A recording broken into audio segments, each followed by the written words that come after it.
G'day ladies and gentlemen, welcome back to the YouTube channel. How we all doing on this lovely sunny day? God damn! Look at that thing in the furthest left lane, that ugly ass SUV. It's a Mustang Mach-E.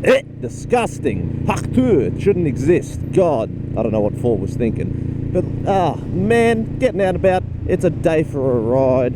I thought I'd talk about something rather basic whilst I'm just cruising about, because I can, and that is, a motorcycle's difficult to ride, and that's not just the simple thing of actually doing it, but there's a little bit more to it. But before we get into it, g'day ladies and gentlemen, welcome to the YouTube channel. My name is Nathan. I make videos about motorbikes, and I ride them around, and you guys watch them, and we're going to keep on doing it until we get bored of it, you know what I'm saying? And motorcycles you don't typically get bored of. But man, I tell you what, I have been having a ball this past few weeks. It's been so sunny and delightful and delicious, etc, etc. Yuck, Etheridge Ford, mate. Disgusting car. Should be a crime against humanity to have an electric Mustang Mach-E. It's like even the EcoBoost shouldn't exist. But ladies and gents, when it comes to motorbikes, they shouldn't really be electric either. But is riding a motorcycle difficult, ladies and gentlemen? The simple answer is no. No, it ain't. It's actually one of the easier things in the world. Now, you might struggle when you start riding, and that's pretty normal to have issues. You might find it's difficult to clutch. You might find it's difficult to go slow. Things of that nature. But guess what? Once you start getting the hang of these things, it's really not that difficult. Lane filtering, not hard at all. Lane splitting, that's a bit different, but it is illegal, so you probably shouldn't really be doing it. I tell you, when you first start lane filtering, it is a little bit scary, because you're like, ooh, that's a little tight. I don't really know if I want to do that. But then, you know, the more you ride, like it's like anything, mate. It's like riding a bike, mate. The more you do it, the easier everything gets. Braking, brake distances, leaning, rear brake, foot controls, mate, it's not hard in the slightest. Clutching might be one of those things you struggle with in the beginning, but that's like anything. You just got to learn it, mate. Once you learn it, it's not hard. And then even if you understand the concept of it and you're still struggling, it's just a matter of getting the hours in and practice. You know what I'm saying? Because once you get the feel down, life is good. You know what I'm saying, man? It's really, really not that hard. Oh, I'm having a cruisy time, dude. Now tomorrow, ladies and gents, before I continue this video, there is a bike meet out in Highside at 11 AM for little bikes and coffee, a little meet-up, you know. So if you're interested in coming along to one of those, come say g'day. I'm going to do my best to get up early and go there, because I love coming and supporting other bike meets. I have missed every other Highside one so far, mainly because I've been busy doing stuff. But this one, I want to be there. I posted it in the Discord. I shared it on my Instagram. I'm going to make an effort to be here, because, you know, I like the old bike meets. You meet some nice people, and I'd like to meet some more. But, dude, getting on your motorbike, doing basic stuff, dude. Clutching, braking, knowing your distances, like where I am behind this red car, how safe I am, knowing where to sit in the lane. Now, technically where I am is not where you would consider the correct part of the lane. You're really supposed to sit to the far right of the lane. At least in Australia, if you're having left-hand drive cars, that's where you sit. So in the right-hand drive car area, this is the lane position you want to be in. If you're in like America or any other country that has left-hand side, you want to sort of sit over here on this side of the lane. And that's just one of those things you pick up with time. Now, they teach you this if you do your course, if they teach you properly, but obviously some places don't always do it correctly. Knowing your safety, knowing where it's the intuition when things go wrong, all those things that everyone's scared of when riding motorbikes, dude, it all comes with time and feeling. The more hours in the saddle, the more experience you have, and the less chance you have of things going south. Now, as I say to everyone, and I've said multiple times, if you guys are looking into getting your bike license, spend all the other time you're not researching that at watching motorcycle crashes. Yes, like I say every time, it sounds morbid, it sounds terrible, but I assure you, watching someone else's misfortune, as bad as it is, helps you learn, and the more you do that, the better you'll be at recognizing actual potential incidents in your own ride. In fact, I did this for about 4 months before I got my license, and I'm glad I did, because I've seen numerous almost accidents that I've been almost involved in, and the only reason I could recognize them is because, well, for one, I've been driving since I was 17, and two, I've watched plenty of motorcycle crashes, and the more you watch those, the better you get at noticing when things go bad. Ugh, how badly can you brake, man? This bike brakes a lot better than the CF Moto one I rode yesterday. I think that thing just needs a good brake flush or something, because it's probably been a while, but let's pass these war-torn streets here. God, the quality of the roads here. Horrendous, dude. Horrendous. Oh. But yeah, the more you watch crashes and stuff, the better you're going to get at identifying potential incidents near your own stuff, which is great. And the more you get out on the bike and ride around, obviously the better you're going to get at noticing when things are going wrong and when things are going right, where you should be sitting, where you shouldn't be sitting, things of that nature. And I tell you, it's better to learn from someone else than to find out firsthand and have an accident and go have a big fall, you know what I mean? I'd much rather do it that way, because I don't really want to have an incident that makes me do the old ouchie wouchie on the floor. Ugh. Oh, also, a little update. If you guys have been following my little XY Falcon build with my dad, the car resto, there is a playlist on the channel if you guys like vintage cars. Now, I know a lot of my viewers are American, you don't know much about the Aussie muscle cars, but if you do want to learn a little bit about the Aussie muscle, come check that out. Today, my dad's brother came in, so my uncle, my eldest uncle and his family, he came over and was having a yarn, and we ended up taking out the front and rear windows. Now, the rear window came out no issues, which is annoying because the rear window was the one that was damaged, and the front window, which was the one we wanted to keep intact, was the one that broke. So that's unfortunate. But what are you gonna do about it, man? So unfortunately, the rear window is it's got a massive scratch on it. That wasn't us; it was there ages ago, because that was a second-hand window. Because some kids threw rocks at Dad's car when he was parked at work, and they broke the window. And he was like, "For Christ's sake, you know, children, mate, bloody kids. Nobody likes them." Even though I too was once a children. But if anybody understands that reference, you will be my friend, because not many people know what that show's from. But yeah, so now we're going to go shopping for a front window, which is fine. It just made a bloody colossal mess. That's when my parents got married. And you know what I mean? So it's made faded stripes on a Mustang. I don't know, man. I'm getting distracted. Faded stripes on a Stang, disgusting as well. So many interesting mistakes. And also, I'm not a really big fan of that red on that Mustang. That bloody Honda thing is slammed. God damn.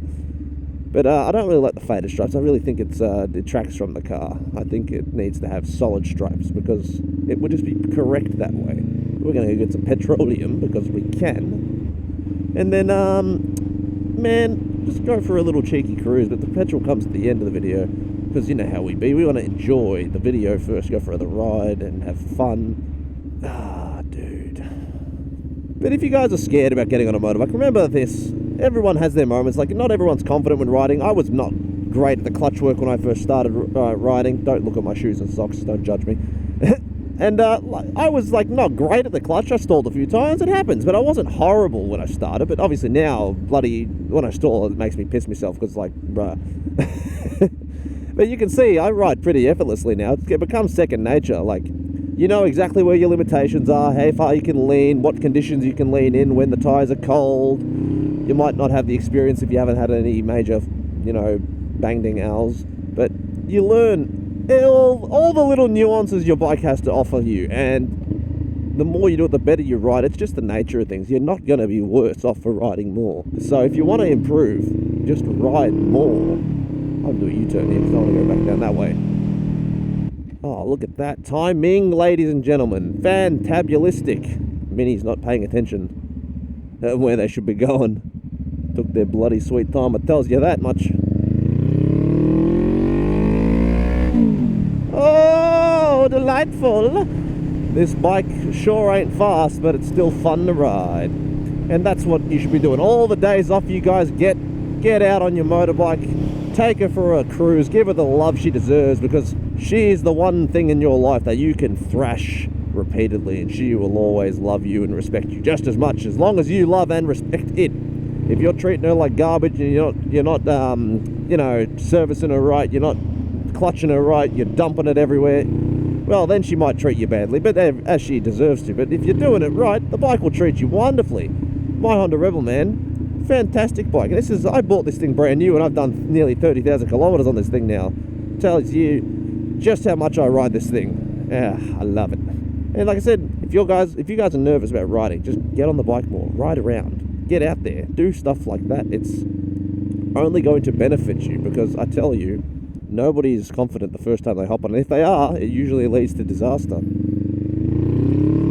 I wonder if I'll be able to go to this petrol station in one go, because normally they're pretty chill about me having my helmet on, because they know me, which is fair enough, even though the rule technically states you can't fill up while sitting on the bike and you can't wear the helmet indoors. But I do, because I don't like taking off my helmet. It's a pain in the ass. It was worse before when I had my longer hair, because then it would make a mess of things, but like nowadays it's not so bad. But let's go fill up this thing and we'll keep on talking. If they let me do my helmet, If not, I'm going to have to take it off. It's going to be a whole ass headache. But if it is okay, then it's okay. Just go out, brother. Ride your damn motorcycle. I like motorcycles. I like them a lot. You know what I mean? It's fantastic. I tell you what, I was watching Thought Taken. I noticed he actually does that all the time. He always does that little voice. He likes motorcycles, man. I was like, okay, fair dinkum, mate. Is that the method to becoming big on YouTube? Having a Panigale and meme voicing everyone? Is that what I'm missing? It might be. I don't really want a Panigale though. The insurance alone would bloody ruin me, because they do not like charging reasonable prices for things in this country, that's for sure.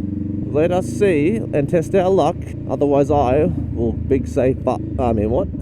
Can I swear anymore? I don't know. Does YouTube still love me like that? Let's find out, shall we? Ugh. First of all, helmet needs to be open because I don't want to be too far down on the boy. 98, fantastic. And happy days, ladies and gents. Will he let me? I don't know if he's even there, let's be honest. Oh, he's helping someone else. Hey, brother. No? Did you press it?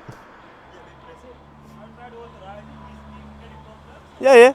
It appears we're having technical faults. Oh no. If it doesn't work, man, it doesn't work. I'll have to fill up another day. But, well, like I said, certainly ain't hard to ride the damn thing. I think we're Gucci.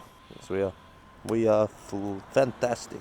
Don't smell the petrol too much, boys and girls. It might smell tasty, but you don't have too much. Here's a fun fact. The high you get from sniffing petrol, if you're stupid enough to do that, is not actually a true high. It's your body's response to brain damage. So there's a fun fact for you. So don't be sniffing petrol, ladies and gents. It's really, really not worth it. You can ruin yourself in a week. Okay. You're recording me, aye? A little bit. Drive safe. Have a good one. Funny bugger. I love a good ride, boys and girls. See, when you're much nicer to people, they seem to be much nicer back. It's almost like people don't like to be treated like pricks all the time. And I'm a bit guilty of being a little devil to my friends and family. But that's my personality. And then 120. I had so much more in the tank, but I don't like seeing half a tank. Shall we? Woo! Oh, I love doing that. But ladies and gents, the message of this video is basically just don't be afraid to suck at something, because you can ride a bike adequately and not the best and still have a good time. You don't have to go fast, all right? If you're riding it legally, your riding skill shouldn't matter too much. And if you're riding in an area where the speed limit is still higher than your skill cap, just be slow. There's no shame on doing that. Because look, riding a motorbike isn't easy, but it's not hard, all right? It's just learning it is a bit funky, but once you do it, you can, I mean, look, you can basically ride with no hands, you can still steer, you can still do everything you really want to. It's not rocket science. So, it's not as bad as some beginners might think it is. Like, it seems confusing. My girlfriend says this. It's a lot to learn because you got your clutch, you got your brakes, and because it's got two different brakes, they're not linked on most bikes. The non-linked brakes, you're like, what do I do? Do I press one? Do I press both? When do I press the other one? When do I press this one? And you're like, nah, relax, man. It'll just work. And in fact, most things just sort of come naturally the more you ride. You know when you should be using your rear brake, like right now. In fact, the rear brake's really good if you're taking corners a bit too fast. You want to slow down a little bit, because the front brake will make the bike stand up, whereas the rear brake sort of just helps you control it, all right? Your front brake does all your heavy braking, all of this stuff. But your rear brake's the one that does all the other stuff. And a lot of people neglect their rear brakes. In fact, most people don't even use them at all. So there's that for you. I use both all the time. Oh, there's a house been leveled here. There you go. Can't do much in that situation, but there's no point being mad. It was a blind corner. We both had cars in our way. We keep on moving and schmoving, boys and girls. See, but like that, if you don't have experience, that might take you off guard. I love it when things like that happen, because, like, look, I've had numerous close calls, not because of my own fault, but that's just the nature of riding. But because I don't speed everywhere, you sort of get plenty of, you get ample time to reply to you, see. Like, the world will ask you questions and you have plenty of time to reply, whereas if you're gunning it everywhere, the pop quizzes land and you're 2 hours of sleep with no preparation, you know what I mean? That's how that is. So just take your time, learn what needs to be learned, practice, practice, practice, and you will improve, get better, and you'll find riding a much more enjoyable experience. Alright, but ladies and gentlemen, this is all I have time for. I'm gonna go home. I hope you guys take it easy, just keep it cheesy, and have a wonderful, wonderful time. Peace. Bye!